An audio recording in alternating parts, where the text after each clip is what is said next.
Hello and welcome to Visa News. I'm Jawad. Tehami. Over 100 humanitarian organizations have warned that Israel's blockade of the Gaza's aid flow have endangered the lives of the doctors and aid workers. In a joint statement, these humanitarian organizations have called on Israel to end the blockade and restore the flow of food, fuel and medical supplies into Gaza's territory, and also agree to a ceasefire. Also, at the same time, we have seen the foreign ministers of over 24 countries have slammed Israel for drip feeding aid into Gaza. In a joint statement, they have said, let me quote, the Israeli government's aid delivery model is dangerous, fuels instability and deprives Gazans of human dignity, unquote. At the same time, Israel's foreign ministry has rejected this particular statement by over 24 foreign ministers of the Western nations. At the same time, we have seen United Nations Secretary General saying the horror facing Palestinians in Gaza under Israeli military attack is unprecedented in recent years. On the other hand, President Donald Trump says Israel has agreed to the terms for a new 60-day ceasefire with Hamas, as the US itself, Egypt and Qatar being the mediators, have presented both Israel and Hamas with an updated Gaza ceasefire and a hostage deal. So far, according to Gaza's health ministry, owing to Israel's brutality since 7th of October 2023, 59,106 Palestinians have lost their lives. We've also seen Pakistan reiterating its stance and its unwavering support for the Palestinian statehood. A short while ago, we saw Pakistan's Deputy Prime Minister and Foreign Minister, Mr. Ishaq Dar, addressing the United Nations Security Council debate on Middle East and question of Palestine. These developments and the related aspects are for discussion in today's show. For that, we are honored to be joined in the studio by Mr. Saeed Khalid, former ambassador. Mr. Khalid, thank you very much for your time, for being with us on the show tonight. Really appreciate that. Also in the studio, we are honored to be joined by Mr. Ahmed, Hassan, Awan, foreign affairs expert. Mr. Awan, thank you very much for your time, for being with us on the show tonight. We really appreciate that. At the same time, on the video link, we are honored to be joined by Dr. Ahmed Zaki, joining us from Somalia as expert of Middle East affairs. Thank you very much for your time, Dr. Ahmed Zaki, for being with us on the show tonight. We really appreciate that. Mr. Saeed Khalid, let's specifically talk about as to the kind of humanitarian situation that has developed and continues to develop in Gaza's enclave. With this particular, we've seen the aid seekers have also been targeted. This particular, the so-called distribution of aid that through that Gaza Humanitarian Foundation that is of course led by the US and Israel, it replaced an earlier system in which Red Crescent and the United Nations and their agencies were responsible in delivering that particular aid. So quite a contrast as to what used to be there and now what the situation is when it comes to the distribution at the hands of the US and Israel through this Gaza Humanitarian Foundation. Aid seekers have been targeted. This aid distribution system, hasn't it become a death trap for the seekers over there in Gaza? I must say that one doesn't find words strong enough to condemn Israeli barbarity, which has been going on, as you said, since October 2023. At the same time, I mean, the gravity of the situation can be, it can be imagined from the fact, from the figure you just quoted, over 59,000 deaths. But that is only part of the picture, you know, because when you say 59, 60,000 people have died because of Israeli aggression, think of their families, the family members, those who have been wounded, maybe even a larger number than those who are dead. So it is practically every family in Gaza devastated. It is hard to imagine. One has never heard of something like this. One has never experienced this kind of brutality and barbarity. What is the is there some light at the end of the tunnel. Yes, there are signs. The Security Council is meeting right now. And obviously, the latest situation, aid workers being targeted, even press reporters not getting enough to feed themselves to cover the situation. So on the one hand, you have the UN Security Council meeting. On the other hand, you have international pressure of the international community, like 30 European ministers. But everywhere practically in most countries, there are widespread protests and calls by governments to stop this barbarity. And earlier today, I happened to see a video which shows young Israelis refusing to join the army and preferring instead to go to jail as punishment. They were holding banners in their hands, they were shouting, they were saying, we are not going to be part of this genocide. Now that is another development which has taken place today. I think that this criminal, international criminal, Benjamin Netanyahu, he has to act now. He must do something. Yeah, that is what he had been doing since 7th of October 2023. He has been acting to the very against that very conscience of the humanity. He's been taking actions, he's been releasing the statements with that much of impunity. We haven't seen any sort of relaxation in whatever his stance towards Gaza had been since the outset of this particular aggression, since he unleashed on the innocent people of Gaza on the pretext that his objective was to target Hamas, dismantle Hamas. For that particular target, he hasn't achieved that. And there is a price that the innocent Gazans have been giving since that particular point in time. It's been over 21 months of this aggression going with impunity. He is taking action. What about the international community? Yes, you've talked about that very pressure.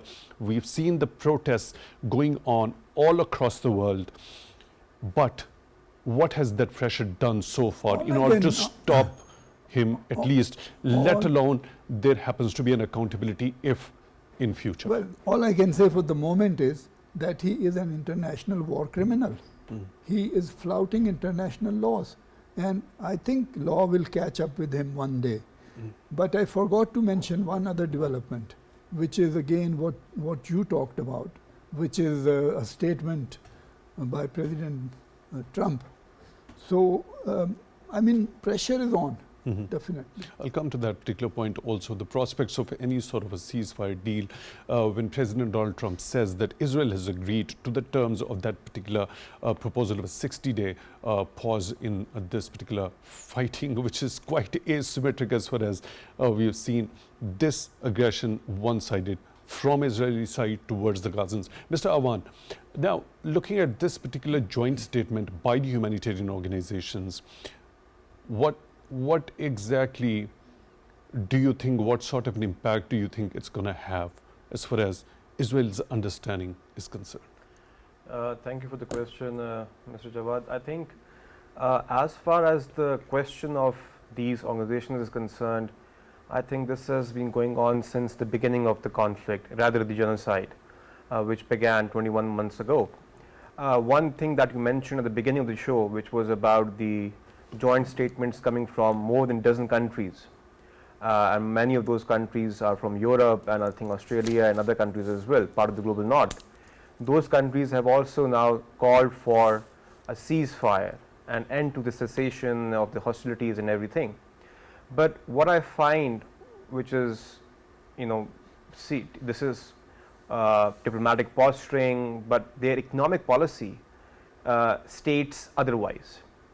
There has been a research and data by the Observatory for Economic Complexity, which states that these very countries which we talk about that have condemned, including the European Union countries, Australia, have continued their bilateral trade, which is in the billions, with Israel since the first day of the conflict, in rather the genocide. So you can't talk about ceasefire and peace when your ports are being filled with Israeli goods and vice versa. This is hypocrisy at its peak. So I think the humanitarian organizations and these statements from these countries as well is something which is, I mean, this is laughable now. This is beyond, you know. Mr. Awan, there's, let's establish a difference. When you talk about the humanitarian organizations, I mean, the kind of work already we have seen they've been undertaking as far as the situation in Gaza is concerned is quite different from what you are talking about, what the stance or the position or the approach of the Western nations overall towards Israel during this particular time span is concerned. We have seen on the ground the aid workers, the doctors, they are also in the same similar lines where the aid seekers are trying to get hold of that very basic food. So in this particular statement, the joint statement from these humanitarian organizations, it talks about that they see their co-workers also perishing right before their eyes because of that catastrophic situation that is prevalent right now at this point in time there. This is again a consequence of the fact that no one has from the Western world, I'm talking about the governments, has been able to rein in Netanyahu. He has become so emboldened that now, since there is no accountability for his actions for the last at least 2 years, is the reason why these organizations, workers, employees are being targeted without any sense of accountability. There is absolutely no sense of consequence in the Israeli government's mindset that if we do this, there will be consequences. This is the reason why I mentioned the governments first, because these governments, if you look at these organizations, these are primarily Western humanitarian organizations, right? Many of them, and these governments have influence over these organizations as well in terms of providing aid and protecting their employees as well. They have a responsibility as well as the government of these employees. So I think Israel needs to be reined in very, very quickly, because this has been going on for the last 2 years, and like we talked about, the starvation issue, the humanitarian issue, this entire genocide is not just about military, it's psychological, it's legal, it's the narrative war, everything comes along with it. And I think the reason I mentioned the hypocrisy of the Western nations is because when you talk about why, and you mentioned this in one of your questions earlier, that why is the international community so absent? Where is it? The short answer is that when you have the reason that I mentioned that infographic, and I can share that with you as well, when you continue to do trade in billions, there is absolutely no cut on that. That is why when civil society talks about the BDS movements, the boycott, divestment, sanctions movement, that is why it is gaining more momentum, because the governments seem to be in inaction. There seems to be inaction from them. And this is part of the symptom of the global liberal order in decline. Democratic traditions, norms tend to voice the concerns of their people. We talked about in the previous shows as well that there have been so many protests in the Western capitals, across Europe, across North America. But to what effect? It again shows that those governments seem to be beyond those people's concerns now. There is actually a degradation of democratic norms around the world. That is the reason why, despite the humanitarian organizations, despite the civil society in the Western capitals, despite their protest, there has been no action from their governments.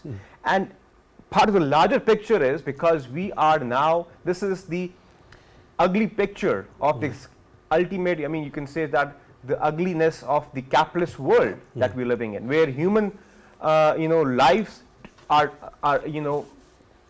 perishable, and there is no cost for that. Right. Let me bring another participant to the show, Dr. Ahmed Zaki, expert Middle East Affairs, joining us on the video link. Dr. Ahmed Zaki, thank you very much for being with us on the show tonight. Really appreciate that. Let me quote an excerpt from this particular joint statement by the foreign ministers of over 24 countries. We condemn the drip feeding of aid and inhumane killing of civilians, including children, seeking to meet their most basic needs of water and food. The Israeli government's aid delivery model is dangerous, fuels instability, and deprives Gazans of human dignity.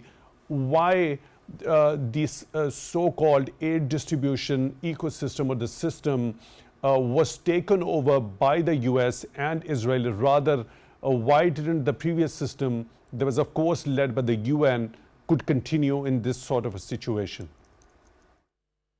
Thank you for having me, Mr. Jawad. Yes, you know that it was pre-planned, kind of a well-planned genocide procedure that from the first day in October 7th, October 8th, when the Israel start responding to the Hamas attack on Israeli festival, they declared it very clearly that they said there will be no water, no food, no electricity and fuel. So that is very clearly that they want to eliminate any sort of essential need that the Palestinians who are living under the siege of the Gaza should not receive any sort of humanitarian assistance whatsoever. And now why they are taking this? Not because they are respecting the human life or not they want to give food for the people, but it's a death trap, as the UN chief, human rights chief executive have explained. This is not a humanitarian assistance. This is a death trap.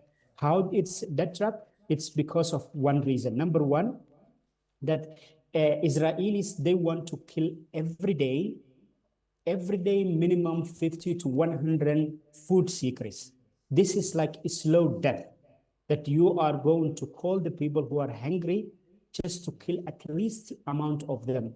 And the depression of that waiting in a long list of 2 or 3 points of the food distribution under the leadership of American and Israeli humanitarian assistance, it's also targeting one more thing, that they should have to make sure that people should have to die on the queue daily. And this was for the last 7 days. You have seen a video footages that when the people reach, they were dying for hunger on the spot while they are waiting to receive a simple food to survive.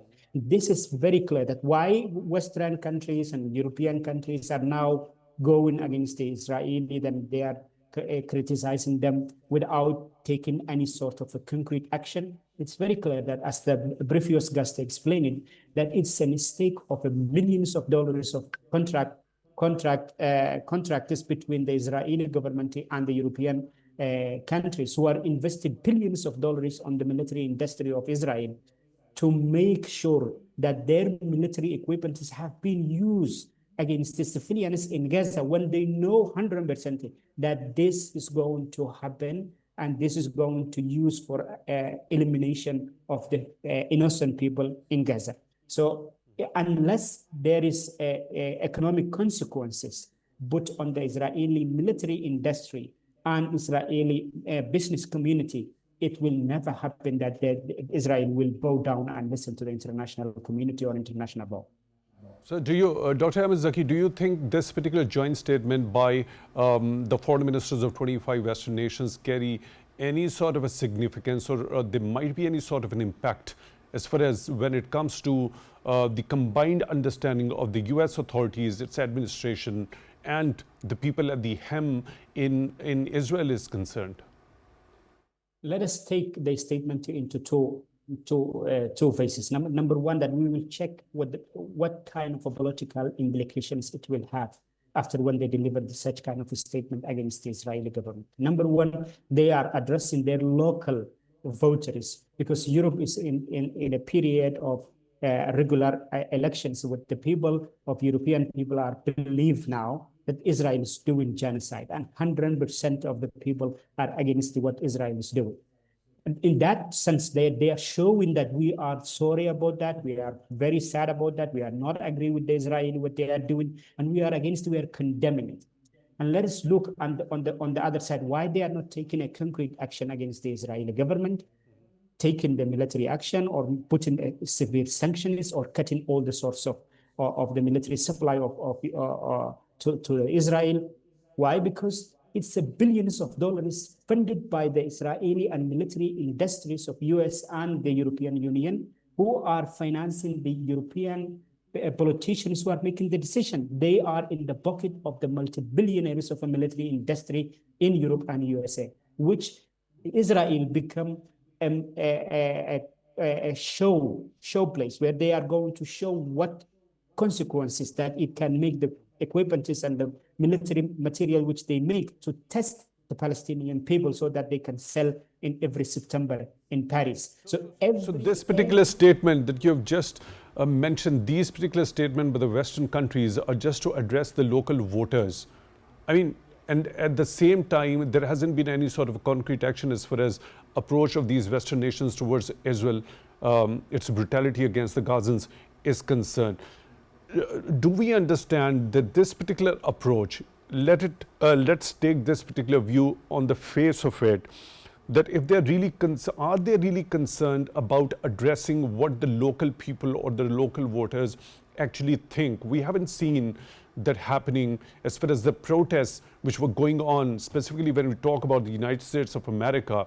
That particular factor did not come into play as such. Do you think that could have a material effect as far as the European or the other Western countries are concerned? In Europeans, they have a different political structure when you compare to the American political structure. American political structure have only two political parties, which have been ruled and controlled by the military industry and the Israeli lobbies, who are financing both Democratic and Republicans equally. So whatsoever option that you have, every person you elected will be financed and supported by Israeli lobbies and military industry. So Americans, even though they are more than 80% of the last polls of the Reuters, it shows that they are against the Israeli offense against Gaza. It shows that government will not bow down, because anyone you elect, whether it's a Democratic or Republican, it will be still in the hands of Israeli lobbies or military industry, which is side by side going to this war. So unless American political structure is going to change, we will see for a long time, for near future, that there will be no change. But see how it affects also internal politics in USA. It affects now. You see, Zoran Mamdan, he showed that he's going against the Israeli offensive against the Gaza, and he called it as a genocide. And that is how he get more than 12 digits higher than the previous mayor of New York. And you can see not only that, in Omar in Minnesota, he's also against that. And now he's leading in progressive democratic in USA. And it shows that anyone who go against Israel is now getting 100% support of the public of America, whether it's the Jewish people in America, whether it's Arab population in America, whether it's Muslim or non-Muslims or Christians or non-Christians or immigrants or even citizens of Americans are equally against what Israel is doing, and how American government is blindly supporting live genocide. It have never happened across the world that while we are witnessing 110% genocide is going on, and still the most powerful nation is supporting that. And Europeans are different because they have multi-political system that you cannot control, and you don't know that which political party can come at any time, and Israel cannot invest every politician in Europe. So, Dr. Ahmed Zaki, please stay with us. I'll come back to you for a number of other aspects to be discussed with you. Mr. Saeed Khalid, this pressure that you've already talked about, at the end of the tunnel you see some sort of light. When we talk about this approach, specifically on the part of the European countries, how do you assess that? As I think I hinted earlier, the pressure is going up incrementally. As time passes, as Israel's criminal actions continue, the international community is acting. Whether they will take some punitive steps against Israel, unlikely. Why? Because Israel is an extension of the West. It is their creation. They sustain it. In particular, the United States sustains Israel, helps. So they are not going to punish Israel in any way if we are expecting them to do any such action. No, there is no possibility. However, we cannot achieve results without them also. I mean, if we don't have them on board, Israel will not stop.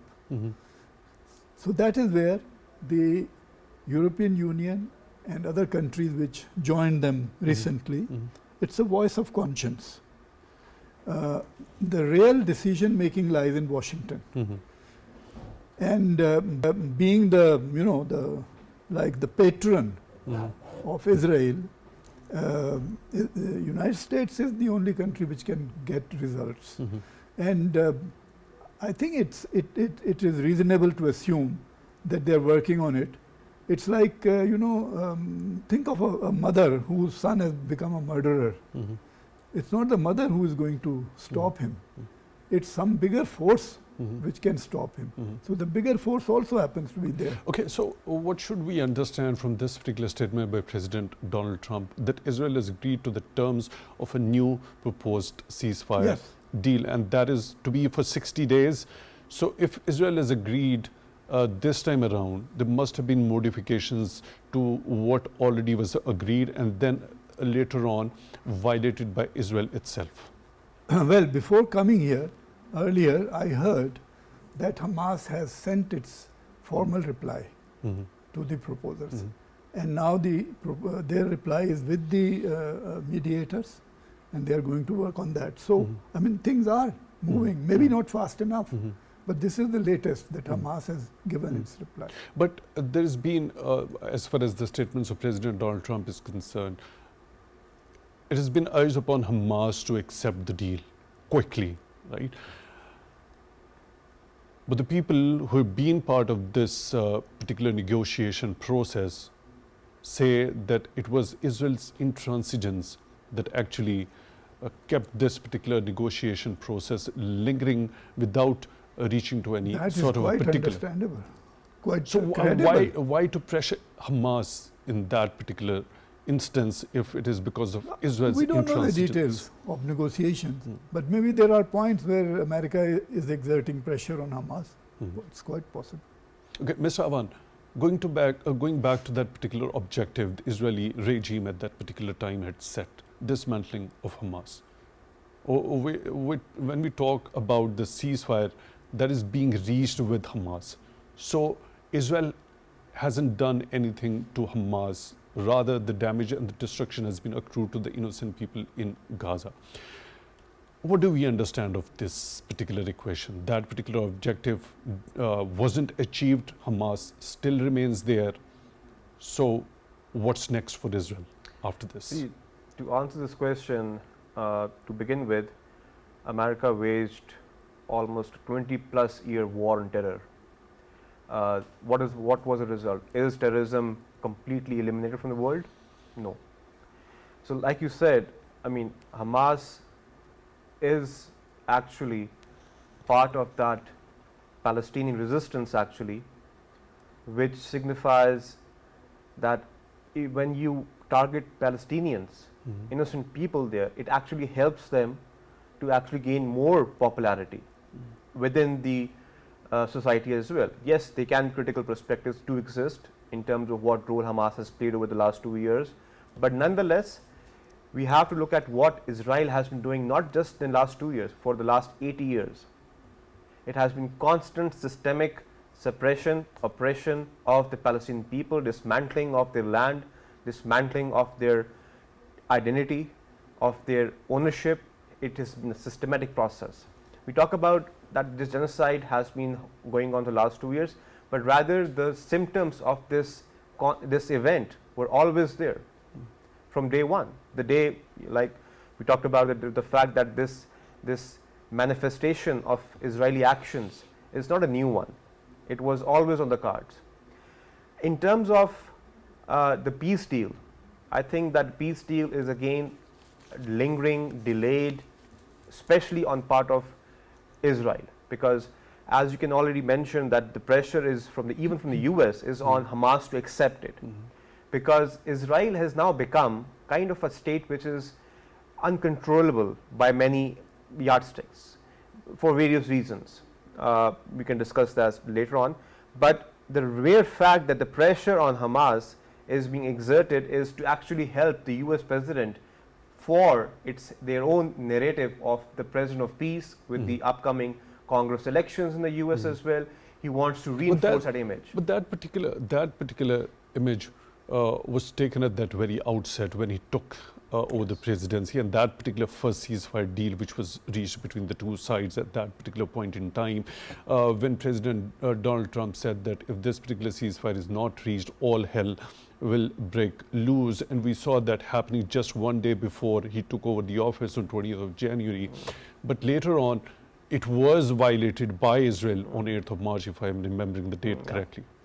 So what's the point of, going in rounds and rounds? What's the point of getting that very image once again, which has already been achieved?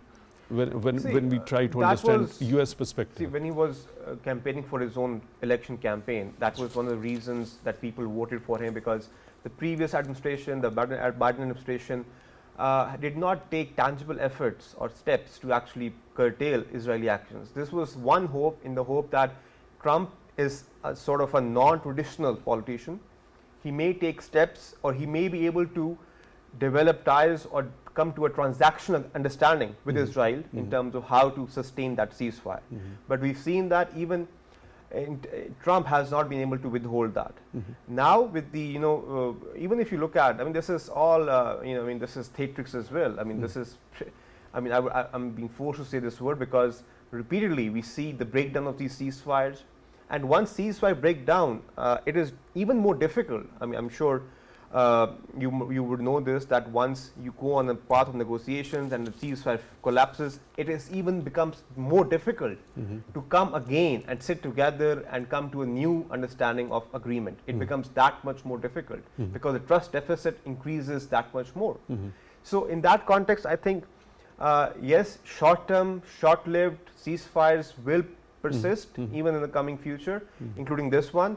But until and unless there is no sense of accountability, no sense of consequence in terms of what Israel has done, this is like even Dr. Ahmed Zaki said, a live genocide happening in front of our eyes. Why he said that? Probably because the last time we talk about the Holocaust so much, it only became apparent to the world once the Allied forces went into Germany.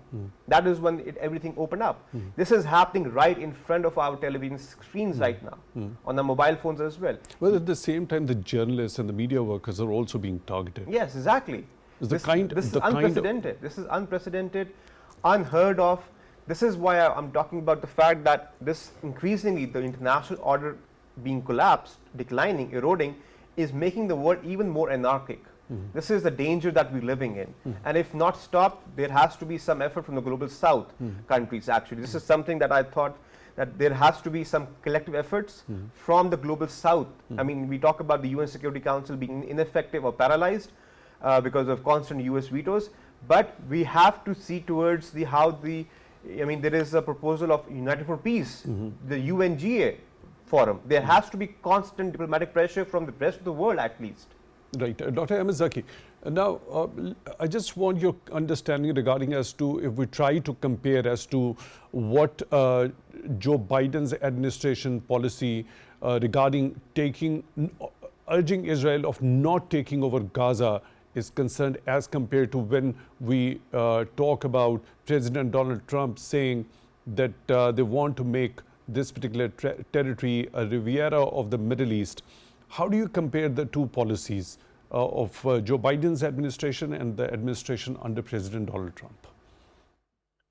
And when it came to what media is portraying to tell the people in American audience and to the rest of the world, particularly to the Middle Eastern country, Arabs and Israelis, and what is the actual policy of the American foreign policy is different.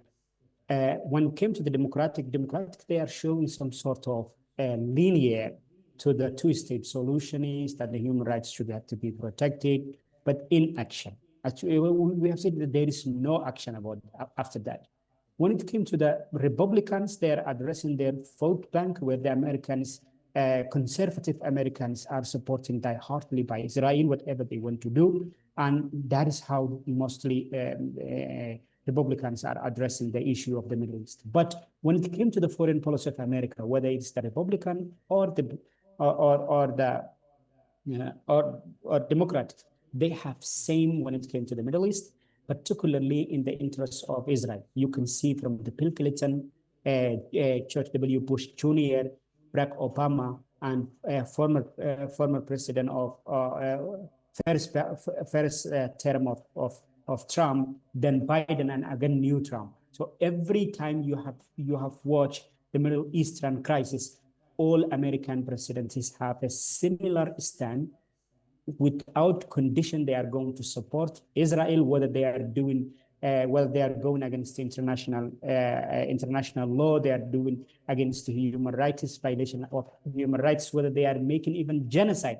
They will continue supporting as long as the powerful lobbies are purchasing and controlling the American politics. They have no freedom to change one word what Israeli government wants. They have been dictated by the people who are supporting Israeli genocide, and that's not only the Israeli American lobbies, but also the American military industry who are using the conflicts between Israel and Palestinians as a show where they can show their weapons, any sort of weapon. You can see one example. I get your point, Dr. Ahmed Zaki. Now, talking about the time span from that particular earlier ceasefire deal, which was reached between the two stakeholders, of course, mediated by the US, Egypt, and Qatar, subsequently violated by Israel around 2 months after it was reached. After that violation, up till now, when we are hearing President Donald Trump saying that Israel has agreed on the terms of a new ceasefire deal. Now, this particular time span from that particular month of March up till now, and the situation before that ceasefire, the first ceasefire which was reached between the two sides, which situation has been more worse? Before that first ceasefire deal, or the time that lies between the first ceasefire and this particular second ceasefire that we are getting to hear about? Palestinians, they were facing the severe food shortage and medicine shortage for the last few months after the broke of the second ceasefire. The first ceasefire was positive. It was showing that Hamas is responsible. They are responding for the ceasefire, and they didn't violate from their side. Israel unilaterally revoked that, and they start making bombardment and forced displacement, killing the civilians, and they are saying that we are targeting Hamas. But on the other hand, they were destroying every medical facility in Gaza. On the other hand, since 2005 March, when the second ceasefire failed to continue, unilaterally violated by the Israeli government, it shows that their intention is not to stop the war. Their intention is very clear. It's a clear genocide. They want to eradicate all the Palestinians, whether it's going to come by force or by peace. They should have to remove all the Palestinians and make this new land for only Jewish, and not even including Arabs who are not even Muslim. Even the Christians have been attacked inside Gaza. So it's very clear it's a Jewish new settlement, which has been supported 110% by European Union and the Western and the USA. No matter what political statement is that they are putting out. Look what Foreign Minister of the UK was telling to the Parliament yesterday when he was saying that we put military embargo, that we believe that this military embargo that is going to be used against the Palestinians, but not only the military embargo is totally against Israel, it's some sort of a military embargo. And when you see that people are dying for hunger and humanitarian assistance have not been allowed, and those who are coming to collect the food have been targeted deliberately, daily basis, more than 100 people dying, and still you are claiming that this is the only action that we can take against Israel, that shows that they are helpless. It shows that the Western countries cannot go against the Israeli military industry, whether it's American military industry, European military industry. Now, Dr. Ahmed Zaki, expert on Middle East affairs, joining us through the video link. Thank you very much for taking time out for views on news tonight. Really appreciate that. Mr. Saeed, Khalid, what's the way forward? We've seen As you've already mentioned, we've seen the Deputy Prime Minister and Foreign Minister of Pakistan, Mr. Saeed, addressing the United Nations Security Council, the debate on the question of Palestine, as well as the Middle East. Pakistan has reiterated unwavering support towards the Palestinian statehood. When it comes to the coexistence, the Palestinian statehood, I just want your understanding as to what do the relevant United Nations Security Council resolutions actually stipulate, and what are those measures through which those resolutions could be implemented as far as the responsibility and the role of the UNSC is concerned. You know, we can go back in time when President Trump, in his first term, he tried to accelerate the recognition of Israel by the Arab and other countries, Islamic countries. What happened in October 2023 is a reaction to that. And I hope that Donald Trump realizes that this kind of bulldozing, this can have opposite consequences. And no matter what Israel wants to do with the Palestinians, it will not happen. We are meeting today, talking today, when things are moving, things are happening. I mentioned quite a few of them. So I think we can look forward to some improvement. That is my improvement in the light of this particular ceasefire, a 60-day ceasefire in Gaza that has been proposed, the release of 10 live hostages and the remains of 18 deceased hostages, and the release of the Palestinian prisoners from Israeli jails, and a massive increase in humanitarian aid. Do you see some sort of a positive intention as far as Israel, if it has agreed? Let's take that very statement of President Donald Trump at the very face of it. If Israel has agreed to this particular ceasefire, this proposal is going to stick with that. And it's not going to resort to another violation as it did previously unilaterally. As one of my mentors said, it is hazardous to predict the future. We can only see how the situation is. And given the track record, can't we develop a pattern and foresee where the things might I mean, there go? are so many factors which discourage, so many negative things which have happened. But I say again, I repeat, we are meeting on a day when things are happening, when things are moving. Right, Mr. Awan, the two-state solution, is that the only viable solution to this particular conflict? Pakistan's stated policy is pretty much that, the two-state solution as per the United Nations Security Council resolutions. Yes, our policy is the same, but the bigger question here is that you talked about a ceasefire. Even if that 60-day ceasefire becomes a reality, and we hope that it becomes a reality, what assurances do we have that if Israel again unilaterally violates that ceasefire, what is going to be the international community's reaction to it? Will they be sanctioning Israel? Do we have any kind of... Perhaps we could see that very serious censure as President Donald Trump did towards Israel after the ceasefire with Iran was reached, yet the Israelis went on. This is something that I'm referring to, that we need to be, the Western countries and especially US needs to be more strict with Israeli actions, because they've been acting without any sense of consequence. They've been acting without impunity, basically. So in terms of, what the rest of the world can do, I think the global south, we have to look at countries who have minimal or no trade ties with Israel, who do not, over which, in other words, countries who do not have, over which Israel does not have any leverage over.